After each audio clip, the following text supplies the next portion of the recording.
नमस्कार, ideal express देख रहे हैं आप और मैं हूं आपके साथ पूर्णिमा पांडे।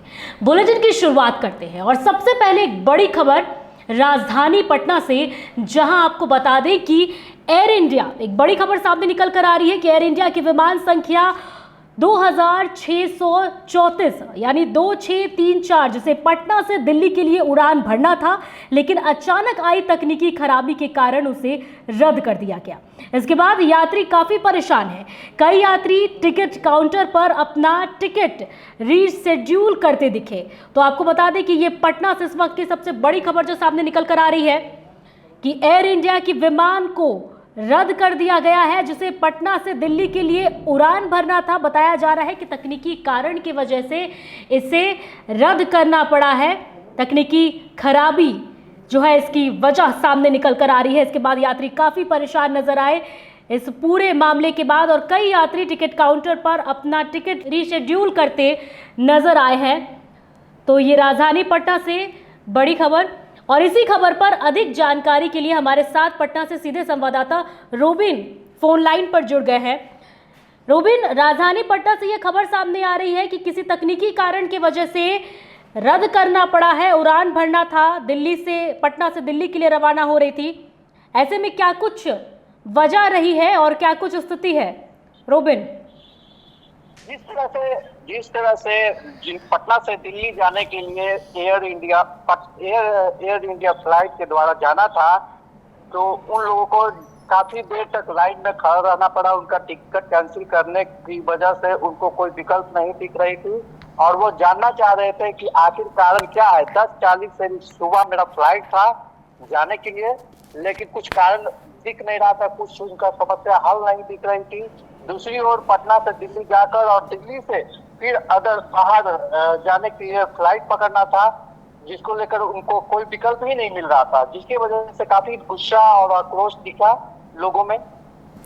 रोबिन, जो यात्री आक्रोशित बताए जा रहे हैं, परेशान बताए जा रहे हैं, क्या उन्हें किसी अन्य सुविधा से मिली है, उन्हें अन्य सुविधा दी गई है, किसी अन्य विमान की सुविधा उनके उड़ान के लिए? क्योंकि यात्री परेशान हो रहे हैं, टिकट काउंटर पर टिकट रीशेड्यूल की बातें सामने आ रही हैं। ऐसे में कोई अन्य सुविधा जो यात्री को प्रदान की गई हो, दी गई हो? नहीं, यात्री लोग काफी, मतलब जब उनका फ्लाइट का टाइम था तो उन्होंने बड़ा उम्मीद से वहां पे बैठे थे, लेकिन उनको तकनीकी प्रॉब्लम आने के लिए उनको बताया भी नहीं जा रहा था क्लियर कि क्या कुछ है नहीं है। उन लोगों को बिल्कुल जिस तरीके से बता रहे हैं वो साफ जाहिर हो रहा है कि अंधकार में रखा जा रहा था, और वो काफी दिक्कतें और परेशानी का सामना कर रहे थे। यहाँ तक लाइन में भी खड़े थे और अपने टिकट को कैंसिल करने को लेकर काफी देर तक खड़ा थे, जिसकी वजह से उनको कोई विकल्प नहीं दिख रही थी, जिस वजह से वो आक्रोश दिख रहे थे और वो अपनी बातों को बता रहे थे कि हमारे साथ इस तरह का समस्या है, जो कि हमें पटना से जाकर दिल्ली और दिल्ली से फिर दूसरा फ्लाइट पकड़ना है, जो कोई यहाँ का कोई विकल्प नहीं मिल रहा है, न यहाँ पे कोई क्लियर बता रहे हैं। जी रोबिन, धन्यवाद आपका हमसे जुड़ने के लिए और तमाम जानकारियों को हम तक साझा करने के लिए। तो ये हमारे साथ पटना से सीधे संवाददाता रोबिन जुड़े हुए थे, और जिन्होंने बताया कि कैसे तकनीकी खराबी की वजह से यात्री परेशान है। और हालांकि जो खबरें सामने निकल कर आ रही हैं, जो जानकारी हमें सामने निकल कर मिली है कि अभी तक किसी भी प्रकार की अन्य सुविधा जो है यात्रियों को मुहैया नहीं कराया गया है, वो अभी परेशान है और लगातार मांग कर रहे हैं, रीशेड्यूल किया जा रहा है उनके टिकटों को। तो ऐसे में ये नई बात नहीं है। आपको बता दें कि आए दिन ऐसी खबरें सामने निकल कर आ रही हैं। अहमदाबाद में जो मामला सामने आया, उसके बाद लगातार ऐसे खबरें विमान को लेकर, तकनीकी खराबी को लेकर सामने आ रहा है।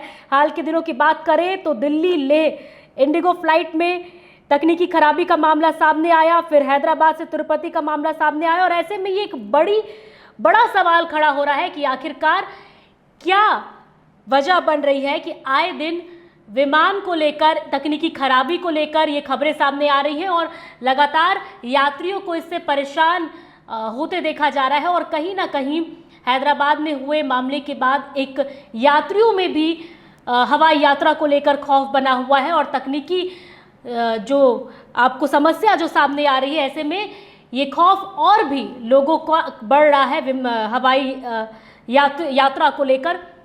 परेशानी है, सुबह से मेरठ कनेक्टिंग फ्लाइट था। इन लोग से एक सबसे पहले अपडेट इन लोग सही से नहीं बताते। ये लोग 10 काउंटर घुमा रहे, कभी 37 38 जाओ, कभी बाहर जाओ, कभी कुछ करो। अब मुझे लास्ट में कैंसिलेशन कराना पड़ा। ये उन लोगों ने सारा बोला सब कुछ करवाएंगे, कुछ नहीं यहाँ पे करवाया ये लोग ने। बहुत बहुत परेशानी है ये लोग का। अब एयर इंडिया में ये मेरा लास्ट ही है, मतलब दोबारा टिकट नहीं लेने वाले एयर इंडिया का। हालात को देखते हुए आप क्या कहेंगे? बहुत हालात, किसी बहुत लोग अर्जेंसी है, किसी का इंटरनेशनल फ्लाइट है। अब इन लोगों का कोई ऑप्शन नहीं है कुछ बताने को। कोई इधर जाओ, कोई समस्या तो बताओ, आपको प्रॉब्लम कहाँ पे, स्पेसिफिक जवाब कहाँ मिलेंगे। तो फिलहाल इस खबर में इतना ही। अगली खबर की ओर बढ़ते हैं। बता दें कि भारतीय क्रिकेट टीम के सबसे चहीते धोनी, जी हां, MS धोनी अपना 44वां जन्मदिन मना रहे हैं। बारिश के बावजूद सुबह से ही उनके फैंस रांची के सिमलिया रिंग रोड स्थित उनके फार्म हाउस के बाहर जमा है, जहां इस समय धोनी मौजूद है। हाथों में केक और पोस्टर लिए प्रशंसक उनका जन्मदिन बड़े ही जोश और उत्साह के साथ मना रहे हैं। बता दें कि सभी को उम्मीद है कि धोनी फार्म हाउस से बाहर आकर अपने फैंस के साथ जन्मदिन सेलिब्रेट करेंगे। सबसे पहले आपके माध्यम से हैप्पी बर्थडे माही सर, और यही कहना चाहेंगे कि आज का बर्थडे गिफ्ट यही होगा। बर्थडे गिफ्ट तो चाहिए होता है हर किसी को, तो हम बच्चों को भी चाहिए ना बर्थडे गिफ्ट। बर्थडे गिफ्ट चाहिए तो हमें भी चाहिए। बर्थडे गिफ्ट यही होगा कि सर एक बार झलक दे दे, एक झलक उनका मिल जाए, वही हमारे सब कुछ होगा। लास्ट टाइम याद होगा आपको कि हम लोग को केक और मिठाई मिला था अंदर से, तो वो बच्चे जो थे जो बाहर से आए हुए थे उनके लिए वो लोग बोल रहे थे कि ये प्रसाद से कम नहीं है। मेरा दो तीन दोस्त मथुरा से आए हुए थे, वो लोग बोले कि अगर माही के घर से कुछ मिला तो प्रसाद से कम नहीं है। तो इस बार थोड़ा सा एक्सपेक्टेशन ज़्यादा है, तो उनका दर्शन हो जाए, एक बार हाई कर दे, वो हमारे बर्थडे गिफ्ट होगा। सावन के महीने में रांची के पहाड़ी मंदिर में हलचल देखने को मिलती है और ऐसे में आपको बता दें कि मंदिर में जलाभिषेक के लिए जिला प्रशासन की ओर से व्यापक तैयारियां की जा रही हैं। भक्तों की सुविधा और उनकी सुरक्षा के लिए विशेष इंतजाम किए जा रहे हैं। हर साल की तरह इस साल भी भक्तों की भीड़ उमड़ी और इसी विषय पर अनुमंडल पदाधिकारी सदर रांची SDO उत्कर्ष कुमार ने आइडियल एक्सप्रेस के संवाददाता सौरभ राय से बातचीत के दौरान जानकारी दी। क्या कुछ उन्होंने कहा, आइए सुनते हैं। सावन का पवित्र महीना आगामी 11 जुलाई 2025 से प्रारंभ होने जा रहा है, जिसको लेकर पहाड़ी मंदिर में काफ़ी भीड़ होने की आशंका जताई जाती है, क्योंकि अमूमन देखा गया है कि झारखंड का आस्था केंद्र के तौर पर रांची की पहाड़ी मंदिर को जाना गया है और तमाम लोग, खासकर भोलेनाथ के भक्त, पहाड़ी मंदिर दर्शन करने आते हैं सावन के अवसर पर। ऐसे में जिला प्रशासन की भूमिका भी अहम हो जाती है। हमारे साथ रांची SDO उत्कर्ष जी मौजूद है। सर, सबसे पहले तो आपका स्वागत है आइडियल एक्सप्रेस में। नमस्कार, धन्यवाद स्वरूप। सभी को नमस्कार, सभी को जोहार। सर, हम आपसे जानना चाहेंगे कि सावन का पवित्र महीना प्रारंभ होने जा रहा है। 14 तारीख को पहली सोमवारी है, काफ़ी भीड़ होती है पहाड़ी मंदिर में। जिला प्रशासन की ओर से क्या कुछ विशेष तैयारी की जा रही है भीड़ मैनेजमेंट को लेकर, एवं पूरी सावन को अच्छी तरीके से समापन किया जाए, ऐसे में क्या कुछ रोल रहेगा जिला प्रशासन का? यहाँ पे मेरा रोल कई बार डबल हो जाता है, क्योंकि हम लोग जिला प्रशासन की तरफ से भी व्यवस्थाएं करते हैं और समिति की तरफ से व्यवस्थाएं करते हैं। इस बार सावन में 4 सोमवार रहेंगे, उसके अलावा नागपंचमी और अन्य भी जो भी शुभ तिथि होती है उनमें काफ़ी अधिक संख्या में लोग आते हैं। कुछ लोग नामको में स्वर्णरेखा नदी से जल लेके आते हैं, बाकी लोग अपने अपने जगहों से जल लेकर के आते हैं और बाबा की आस्था को देखते हुए सुबह 3:30 बजे सरकारी पूजा के बाद पट खोल दिए जाते हैं सभी के लिए। तो समिति के द्वारा मंदिर परिसर के अंतर्गत जो अमूमन व्यवस्थाएं वो सारी की जाती हैं, चाहे वो पूरा साजो सज्जा की व्यवस्था हो, साफ़ सफाई की व्यवस्था हो, पर्याप्त प्रकाश की व्यवस्था हो, CCTV की व्यवस्था हो, कंट्रोल रूम सेटअप किया जाता है जहाँ पर लगातार क्राउड को लेकर के, खोया पाया को लेकर निगरानी रखी जाती है। और जितने भी वॉलंटियर्स हैं, जो कि इसमें 200 से अधिक वॉलंटियर्स तैनात किए जाते हैं, तो इन सभी के खाने पीने की व्यवस्थाएं ये सब होती हैं। वॉकी टॉकी रखा जाता है ताकि लगातार कम्युनिकेशन हो सके। इसके अतिरिक्त जहाँ तक जिला प्रशासन की बात है, तो मंदिर परिसर के आसपास और अंदर भी जो फोर्स और मजिस्ट्रेट तैनाती की जाती है। नगर निगम के द्वारा वहाँ पर पर्याप्त साफ़ सफाई, टॉयलेट्स और पानी की व्यवस्था की जाती है ताकि जो लोग आएँ उनको कम से कम असुविधा हो। विद्युत विभाग के द्वारा लगातार बिजली की व्यवस्था की जाती है और ट्रैफिक मैनेजमेंट के लिए पर्याप्त बैरिकेडिंग किया जाता है ताकि उस जगह, मतलब मंदिर के सामने कोई दिक्कत नहीं हो। तो ये सारी व्यवस्थाएं हमेशा की जाती हैं, इस बार भी रहेंगी और मुझे उम्मीद है कि इस बार जब आप लोग आएंगे तो आपको एक अच्छी व्यवस्था मिलेगी और सभी लोग बाबा को जल चढ़ा पाएंगे और अपनी आस्था का आनंद ले पाएंगे। पर सावन से पूर्व हम देख रहे हैं कि आज और कल पहाड़ी मंदिर को बंद रखा गया है आम श्रद्धालुओं के लिए। इसके पीछे क्या कुछ कारण है? जी, पर्यटन विभाग के द्वारा उपलब्ध का मद के द्वारा लगातार पहाड़ी मंदिर पे काम चल रहा है। गार्ड वॉल का निर्माण हो रहा है, सभी सीढ़ियों का भी निर्माण किया जा रहा है। तो जब लोग आएंगे तो इस बार वहाँ पर जो स्टेयर्स भी हैं वो कम स्लिपरी हैं, लोगों का कहेंगे सहयोग डेफिनेटली रहेगा।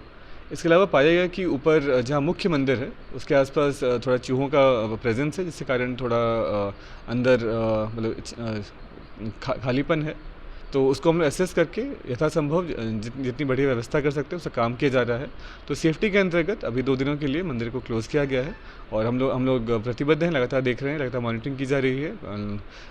NREP एजेंसी है और जो कॉन्ट्रैक्टर है उनसे हम लोग लगातार टच में हैं ताकि इसको अतिशीघ्र सुरक्षा मानकों को देखते हुए लोगों की सुविधा के लिए खोला जा सके। अभी वैकल्पिक व्यवस्था के रूप में और भी मंदिर वहाँ पर हैं, नीचे विश्वनाथ मंदिर हैं और साथ ही साथ हमने एक ड्रम भी रख दिया है वहाँ पे, ताकि जिनको फिर भी पहाड़ी बाबा को ही चढ़ाने का मन है अपना जल आप वहाँ चढ़ा सकते हैं और मंदिर खुलते ही हम लोग उस जल को वहाँ चढ़ा देंगे फिर। तो जैसा कि आपने देखा किस प्रकार से उत्कर्ष जी का कहना है कि इस बार भी निश्चिंत होकर भोलेनाथ के भक्त पहाड़ी मंदिर आए एवं सावन में उनका दर्शन करें।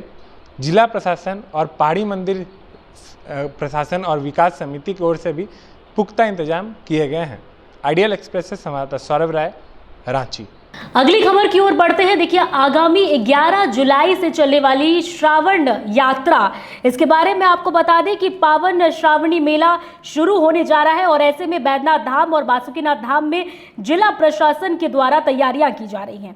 कांवरियों की रूट लाइन में सुरक्षा व्यवस्था से लेकर दिन रात जिला प्रशासन कार्य कर रही है। बताया गया है कि आने वाले श्रद्धालुओं को किसी तरह की तकलीफ ना हो, इसको लेकर व्यवस्था की जा रही है, जिससे कांवरिया एक अच्छा अनुभव ले सके। तो ऐसे में 11 जुलाई से महीने भर चलने वाला पावन श्रावणी मेला शुरू होने जा रहा है और इसको लेकर तमाम व्यापक तैयारियां की जा रही हैं। तैयारियों को लेकर देखिए हलचल तेज है। तमाम चीज़ें सुरक्षा से लेकर हर पहलू पर ध्यान दिया जा रहा है और श्रावणी मेला है, बड़े ही धूमधाम से इसे मनाया जाता है। लोगों के बीच में भी इसे लेकर काफ़ी उत्साह है और ऐसे में इसे लेकर तैयारियां भी तेज है और तमाम व्यापक सुविधाएं और सुरक्षा को लेकर खास तौर पर ध्यान दिया जा रहा है। बिहार से या दूसरे ज़िलों से जो वाहन आते हैं तो उसके लिए भी दोनों स्थानों पर, बासुकीनाथ में भी और देवघर में भी, हमारे पुलिस अधीक्षक के नेतृत्व में काफ़ी अच्छा काम किया जा रहा है। जगह जगह पर वो जो बस स्टैंड हैं, बस के लिए, छोटी वाहनों के लिए अलग अलग व्यवस्था की जा रही है और जो कि करीब करीब कंप्लीशन के आधार पर है। हम लोगों के द्वारा भी दोनों जगहों पर मेला या भीड़ के मद्देनज़र या सावन में होने वाले जो इस बार श्रद्धालुओं की संख्या देवघर में हमें लगता है पिछली बार 47 लाख के आसपास थी, वो इस बार और ज़्यादा होने की उम्मीद है। तो उसके आलोक में भी जिला प्रशासन के द्वारा भी टेंट सिटी और अन्य सुविधाओं की बहाली की जा रही है और पुलिस प्रशासन के द्वारा भी चीज़ों को ध्यान में रखकर उसके हिसाब से तैयारी की जा रही है। एक जो बड़ा चेंज नज़र आया है वो है कि हम लोगों ने अपने TOP बढ़ाए हैं, जो टाउन आउटपोस्ट होते हैं, स्पेशली ट्रैफिक के लिए, जो पहले 11 हुआ करते थे, इस बार हम लोगों ने 13 बनाया है देवघर में। एक वो चेंज हुआ। जो एक दूसरा मेजर चेंज है कि देवघर से बासुकीनाथ का 4 लेन रोड हो रहा है। यद्यपि कि सरकार द्वारा काफ़ी बड़े पैमाने पे वो काम किया जा रहा था, लेकिन बरसात की वजह से उसमें कुछ नहीं, बड़ी परेशानियां कह सकते हैं, गड्ढे बन गए हैं, काम जितनी तेज़ी से होना चाहिए थे वो नहीं हो पा रहा है। इसलिए हम लोगों ने इस बार अपना प्लान किया है कि देवघर से बासुकीनाथ जो बड़े वाहन आएंगे वो भाया मोहनपुर, हसडीहा से नोनीहाट से बासुकीनाथ आएंगे और इधर से बासुकीनाथ से वो देवघर जाएंगे। यानी एक सर्किल के रूप में ट्रैफिक को वन वे करने का प्रयास किया गया है और जो जिसके मूल में बस यही है कि हमारे जो भक्तगण आएंगे उनके साथ किसी प्रकार की अप्रिय घटना घटित नहीं हो। यद्यपि कि थोड़ा रूट लंबा होगा, लेकिन जान है तो जहान है वाली बात है, उसके मद्देनज़र कि नहीं, सारे लोग बाबा के पूजा के लिए आए, बाबा का दर्शन करके जाएं और अच्छे से अपने घर जाएं, इसके मद्देनज़र ये व्यवस्था की गई। अब अगली खबर की ओर बढ़ते हैं। अमात्य विकास परिषद ने अमात्य समाज के संस्थापक बता दें कि प्रोफेसर डॉक्टर दिगंबर लाल राय यानी दिवाकर की याद में एक भव्य स्मृति श्रद्धा सभा का आयोजन पटोरी पंचायत में किया। सभा का आरंभ दीप प्रज्वल कर उनको बता दें कि श्रद्धा सुमन अर्पण करते हुए, जिसमें सभी उपस्थित सदस्यों से मिलकर दिवाकर जी को भावपूर्ण श्रद्धांजलि दी गई। बिहार सरकार के पूर्व मंत्री विधायक लक्ष्मेश्वर राय ने दिवाकर को चमकता सितारा बताते हुए उनके बता दें कि समर्पण और समाज सेवा को भी इस दौरान याद किया गया। तो भावपूर्ण देखिए ये श्रद्धांजलि दी गई है और ऐसे में इस दौरान उन्हें याद किया गया है और उनके समाज सेवा अब तक के तमाम कार्यों को इस दौरान याद किया गया। देखिए, यहाँ खास के सहरसा के सभी बंधुओं के द्वारा अमात्य विकास परिषद के माध्यम से डॉक्टर दिगंबर राय जो प्रोफेसर थे और विभागाध्यक्ष थे कॉमर्स कॉलेज पटना के, और इस समाज के बड़ी प्रबुद्ध व्यक्ति, बहुत समाज सेवी और समाज के प्रति समर्पित व्यक्ति, उन्हीं का श्रद्धांजलि सभा का आयोजन किया।